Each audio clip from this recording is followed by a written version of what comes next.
All of you good morning students.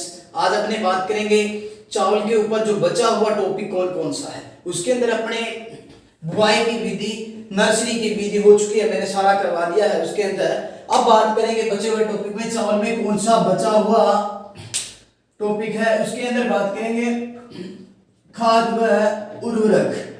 चावल के अंदर नेक्स्ट रहता है खाद व उर्वरक। खाद व उर्वरक इसके अंदर बात करेंगे कि चावल के लिए कितने नाइट्रोजन चाहिए, कितनी फास्फोरस डालते हैं, कितनी पोटास की मात्रा सबसे उपयुक्त मानी जाती है। तो चावल के लिए क्या रहता है कि पहले नाइट्रोजन, फास्फोरस और पोटास की कितनी कितनी मात्रा दी जाती है। तो इसके अंदर नाइट्रोजन की मात्रा दी जाती है 120 किलोग्राम और 60 किलोग्राम फास्फोरस और पोटास दी जाती है 40 किलोग्राम प्रति हेक्टर मात्रा दी जाती है। दूसरी बात इसके अंदर ये रहती है कि नाइट्रोजन, फास्फोरस और पोटास दे दिया है, लेकिन जब आपने बुआई धान की रोपाई या बुआई कर दी है, बुआई या रोपाई कर दी है, इसके आपको दिन हो चुके हैं कम से कम 7 से 10 दिन। 7 से 10 दिन हो चुके हैं रोपाई करने के पश्चात। तब आप क्या कर, तब आप 15 किलोग्राम सेवाल यानी बीजीए भी कहा जाता है जिसे, या ब्लू ग्रीन एल्गी सेवाल दिया जाता है, प्रति हेक्टर दिया जाता है। तो इससे नाइट्रोजन की बचत कितनी होती है? तो नाइट्रोजन की बचत 20 किलोग्राम नाइट्रोजन की बचत होती है। 20 किलोग्राम नाइट्रोजन की बचत होती है। तो इसके लिए सबसे नाइट्रोजन 120 किलोग्राम, फास्फोरस 60 और पोटास 40। रोपाई के पश्चात जो 7 से 10 दिन हो चुके हैं तो आप 15 किलोग्राम सेवाल या ब्लू ग्रीन एल्गी का उपयोग करोगे तो आपकी नाइट्रोजन की बचत होती है 20 किलोग्राम प्रति हेक्टर। और बुआई से पूर्व अगर गोबर की खाद का प्रयोग करते हो, 3 नंबर पे आता है FYM यानी गोबर की खाद, तो बुआई से पूर्व कितनी मात्रा डाली जाती है? बुआई से पूर्व, तो बुआई से पूर्व इसकी 25 से 30 टन प्रति हेक्टर इसके उपयोग किया जाता है। उसके बाद अगर बात करें कि अगर जिंक की कमी होती है, जिंक की कमी है, तो अपने जिंक की कमी से धान के अंदर खेरा रोग होता है, तो उसकी पूर्ति के लिए 0.5% उपयोग किया जाता है। जिंक की कमी की पूर्ति करने के लिए 0.5% जिंक सल्फेट का उपयोग करते हैं। जिंक सल्फेट का उपयोग किया जाता है, उपयोग किया जाता है। ये था खाद व उर्वरक, जिसके अंदर आपको बता दिया कि नाइट्रोजन की मात्रा कितनी चाहिए 120 और फास्फोरस की 60 और 40 किलोग्राम प्रति हेक्टर पोटास। बुआई से पूर्व आप, जब बुआई आपको किए हुए 7 से 10 दिन हो चुके हैं तो आप 15 किलोग्राम प्रति हेक्टर सेवाल या ब्लू ग्रीन एल्गी का उपयोग करोगे तो आपको 20 किलोग्राम नाइट्रोजन की बचत होगी। इसे बुआई से पूर्व FYM अगर गोबर की खाद बुआई से पूर्व करती हो तो 25 से 30 टन, जिससे कि उपज में बढ़ोतरी भी होती है। अगर जिंक की कमी है, खेरा रोग हो चुका है, तो 0.5% जिंक सल्फेट का उपयोग किया जाता है। तो इसके अंदर जब मैंने FYM बताया तो एक छोटा क्वेश्चन यहां भी बनता है कि FYM के अंदर नाइट्रोजन, फास्फोरस और पोटास की मात्रा कितने प्रतिशत पाए जाते हैं? तो FYM के अंदर 0.5% नाइट्रोजन, 0.25% फास्फोरस और 0.5% नाइट्रोजन, फास्फोरस, पोटास की मात्रा भी आप इसके अंदर नोट कर सकते हो। खाद व उर्वरक के पश्चात आता है इसके अंदर सिंचाई। क्या आता है? नेक्स्ट आता है अपने सिंचाई। भी कितनी सिंचाई चाहिए धान की फसल के लिए, कितनी जल मांग है? तो इसकी जल मांग रहती है, पहले मैं बता चुका हूं कि अगर प्रातिनिधिक के हिसाब से सर्वाधिक जल मांग पूछी जाती है तो किसकी रहती है, चावल की रहती है। और वैसे सीधा पूछा जाए कि सर्वाधिक फसल अवधि के अनुसार पूछा जाए कि जलमांग सर्वाधिक किसकी है तो गन्ने की आती है। लेकिन सिंचाई के अंदर पूछा जाए जलमांग कितनी है तो चावल की जलमांग रहती है 900 से 2500 mm पानी की मात्रा, यानी इसकी जलमांग रहती है चावल की। तो अपने देखते हैं कि सिंचाई कब कब कितने कितने प्रतिशत पानी दिया जाता है, सिंचाई कब की जाती है चावल के अंदर। पहली सिंचाई इसके अंदर की जाएगी यानी 40% जल दिया जाता है, तो वो कब दिया जाता है, कल्ले फूटते समय या कल्ले निकलते समय इसके अंदर सिंचाई की जाती है, पहली सिंचाई की। दूसरी सिंचाई यानी जब 50% जल दिया जाता है, 50% जल कब दिया जाता है, यानी 50% जल दिया जाता है बाली निकलते समय से लेकर द्वितीयावस्था तक दी जाती है। तीसरा होता है इसके अंदर कि 10% जल कब दिया जाता है, बचा हुआ 10% जल दिया जाता है द्वितीयावस्था से लेकर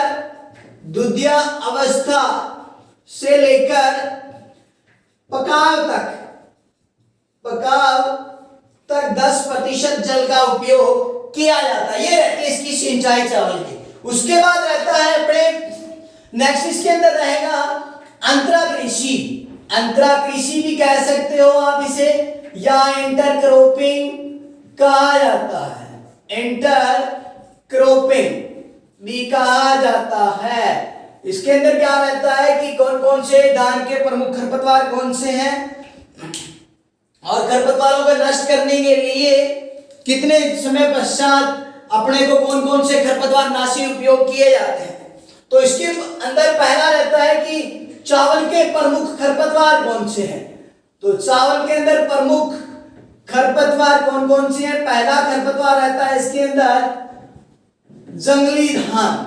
कौन सा रहता है, जंगली धान, जो इसका प्रमुख खरपतवार माना जाता है। इसका जूलॉजिकल नाम रहता है इकाइनोकोला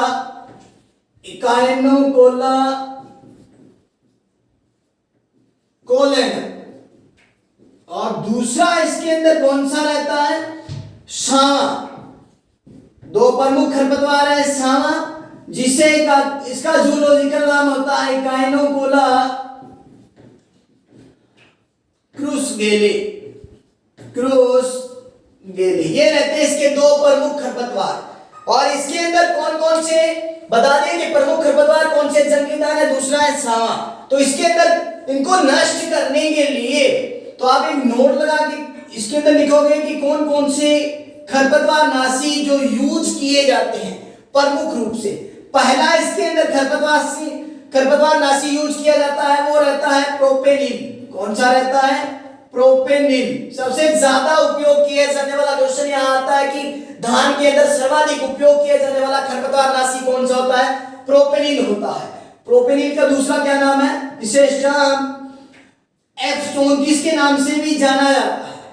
स्टाम F34 के नाम से जाना जाता है। इसका उपयोग कब किया जाता है, इसका उपयोग किया जाता है अंकुरण के बाद इसका उपयोग किया जाता है। दूसरा कौन सा खरपतवार नाशी है जो उपयोग में लाया जाता है, बेंथियोकार्प भी आप इसके अंदर उपयोग कर सकते हो। बेंथियोकार्प का भी उपयोग कब किया जाता है, इसका उपयोग किया जाता है अंकुरण से पूर्व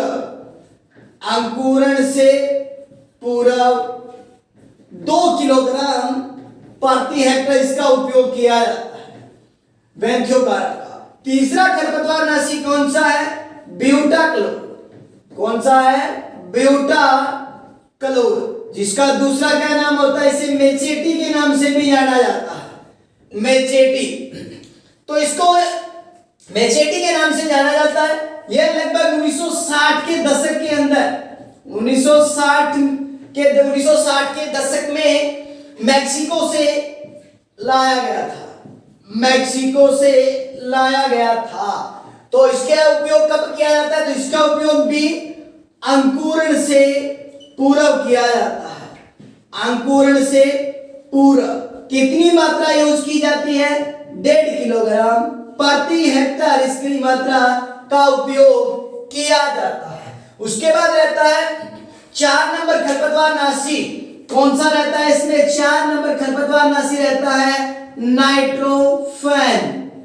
नाइट्रोफेन या टोप E25 के नाम से भी जाना जाता है, जो इसका उपयोग 4 खरपतवार नाशी इसके अंदर उपयोग किए जाते हैं। प्रमुख खरपतवार भी बता दिए कौन से? जंगली धान, इकाइनोकोला पोलेनम, दूसरा इकाइनोकोला ब्रुस्केली के नाम से कौन से खरपतवार नाशी। और ये रहता है कंपटीशन की तरफ से इंपॉर्टेंट, जो प्रोपेलिन सर्वाधिक उपयोग किया जाता है। कौन सा? Propylene Stockholm 34।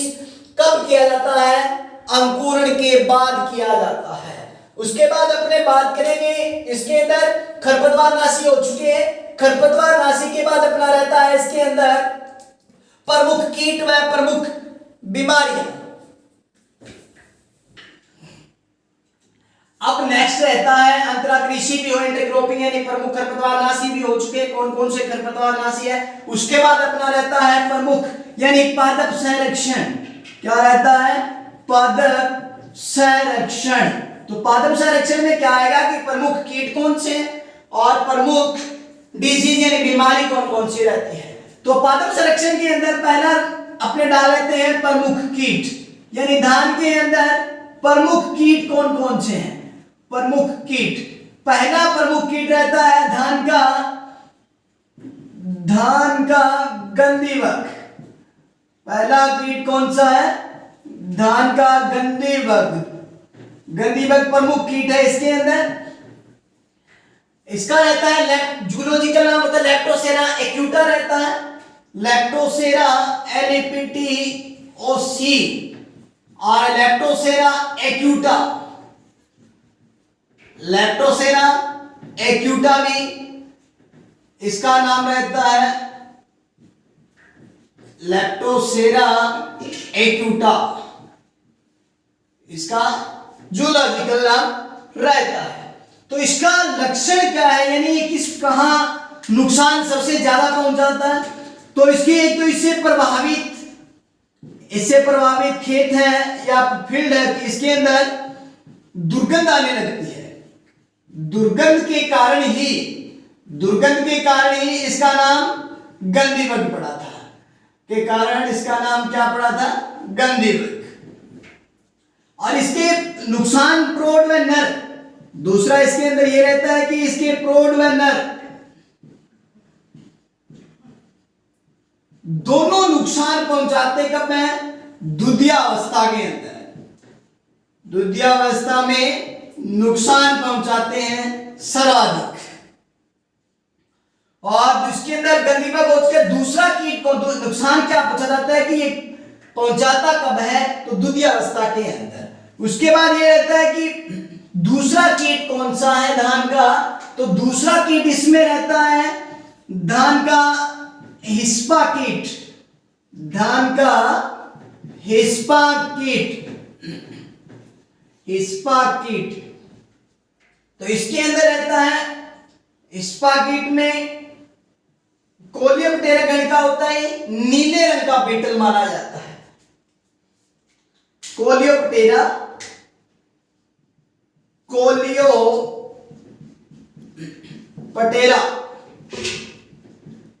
गण का नीले रंग का बीटल है। नीले रंग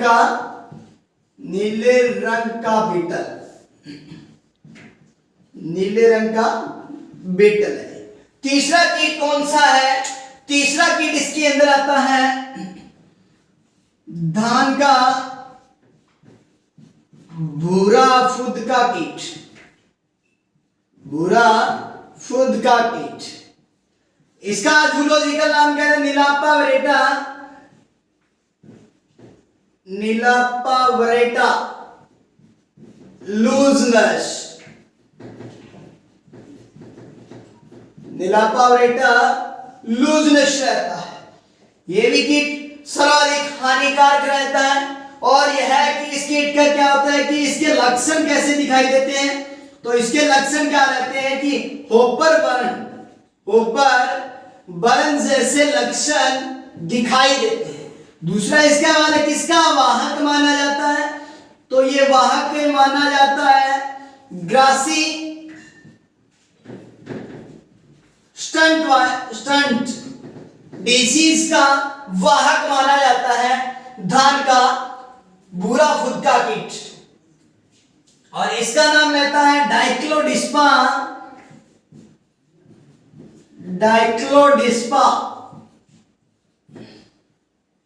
आर्मीजेरा।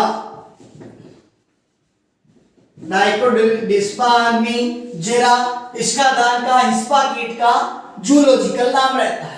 चौथा कीट कौन सा है, तो इसके अंदर चौथा कीट रहता है धान का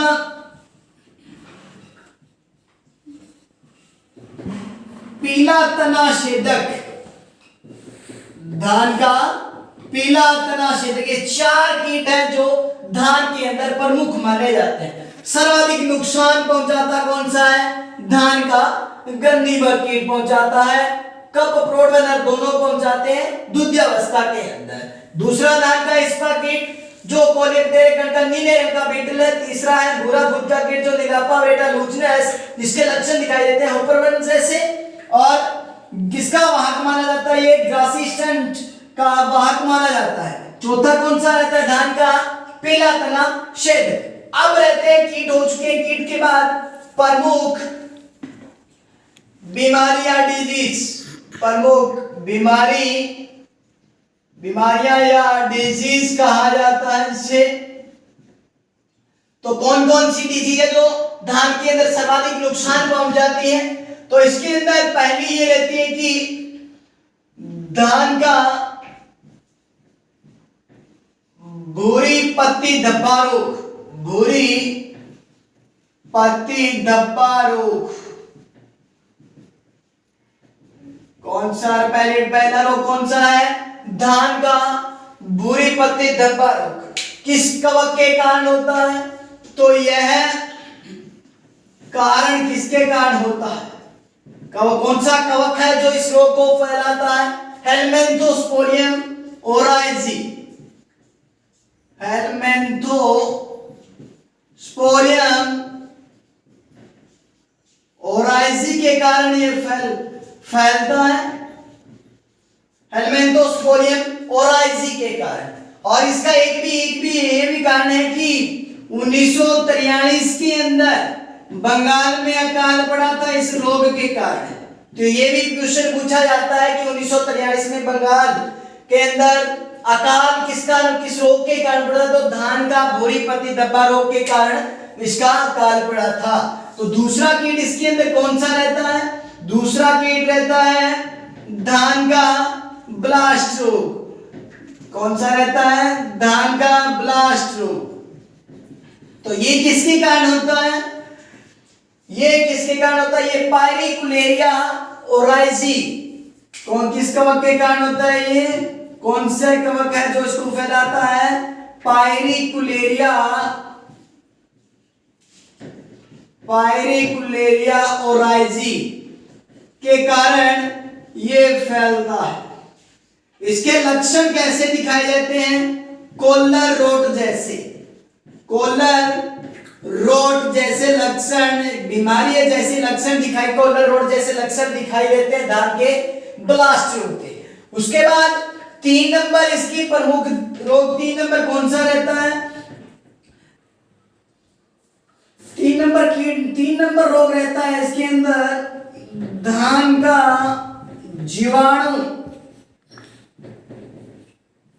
पत्ती झुलसा रोग, जीवाणु पत्ती झुलसा रोग रहता है, जो किस कवक के कारण होता है, यह होता है ज़ैंथोमोनास ओराइजी के कारण, ज़ैंथोमोनास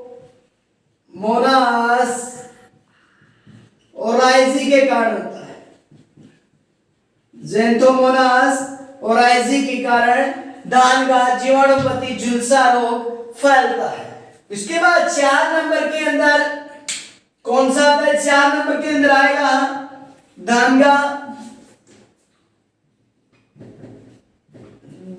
का टुंगरो रोग। टुंगरो रोग किसके कारण होता है? वायरस के कारण होता है, वायरस के कारण। चौथा कीट को पांचवा रोग कौन सा रहता है? पांचवा रहता है धान का उफरा या उफरा रोग। किसके कारण होता है? यह होता है निमेटोड के कारण। किसके कारण होता है? निमेटोड या सूत्रकृमि के कारण होता है। उसके बाद रहता है 6 नंबर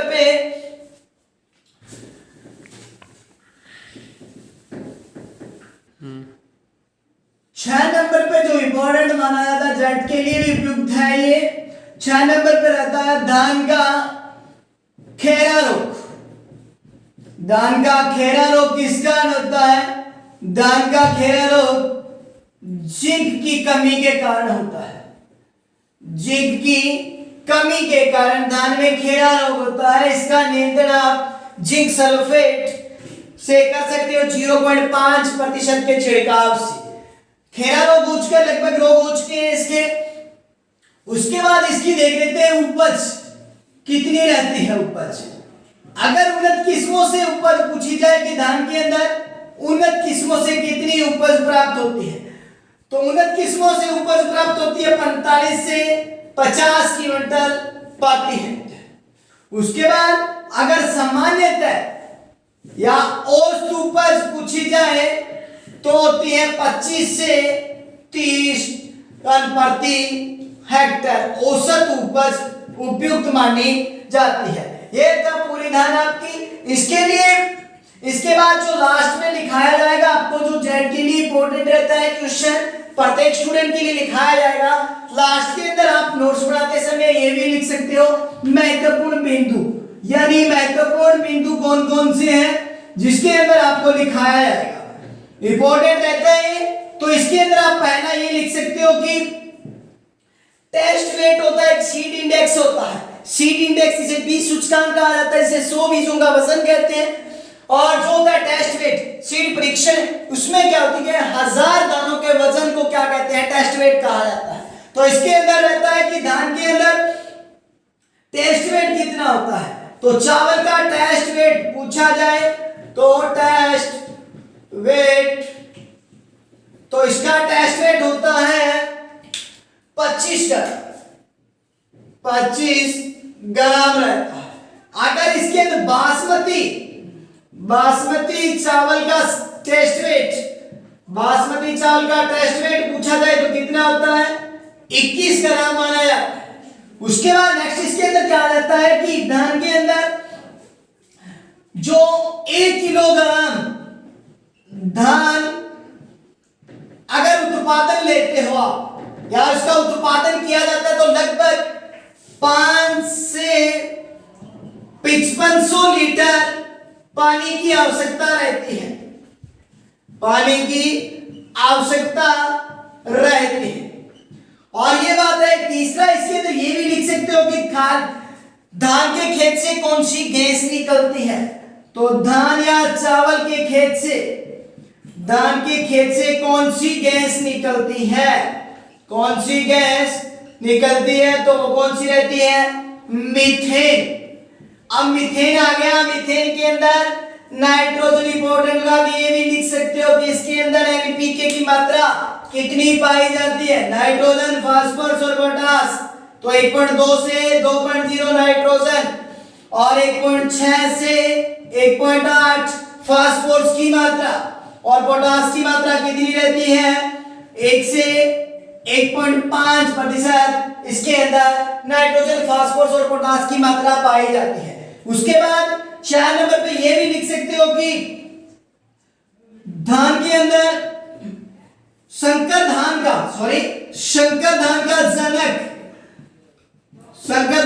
जनक किसे कहा जाता है? शंकर धान का जनक वीएल यानी युआन लोंगपिंग को कहा जाता है शंकर धान का जनक। और उसके बाद 5 नंबर पे ये भी लिख सकते हो कि सुपर धान का जनक किसे कहा जाता है? तो इसे आप लिख सकते हो जीएस टूस यानी गुरुदेव सिंह खुश्क को कहा जाता है। उसके बाद इसके अंदर 6 नंबर पे क्या रहता है कि धान में 6 नंबर पे आपको मैं लिखाऊंगा कि पडलिंग क्या होता है।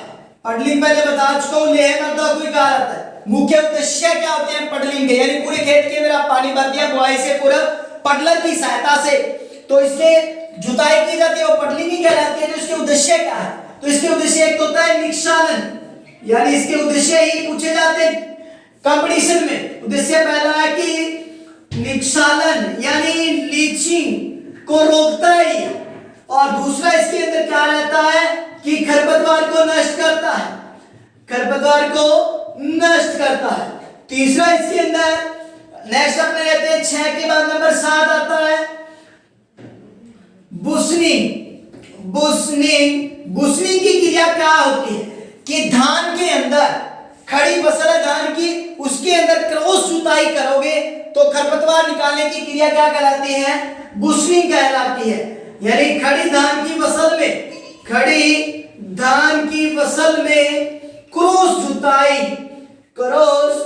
जुताई करके खरपतवार को निकालना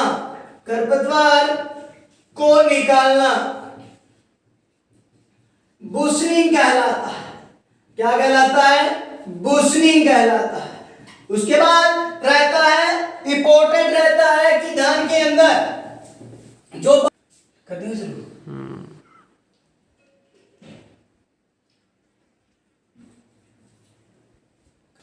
इसके बाद रहता है अपने की बासमती चावल होता है।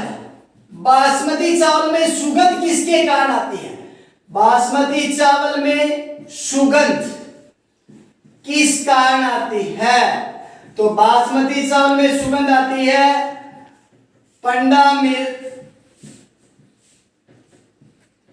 पंडामरीला कीटोन के कारण। पंडामरीला कीटोन के कारण बासमती धान के अंदर सुगंध आती है।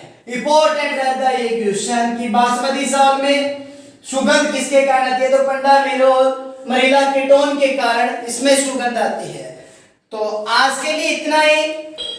Thanks for watching. Next video के लिए और माय यूट्यूब चैनल एग्रीकल्चर बातों के नाम से एक बार लाइक व सब्सक्राइब जरूर करें। Thank you.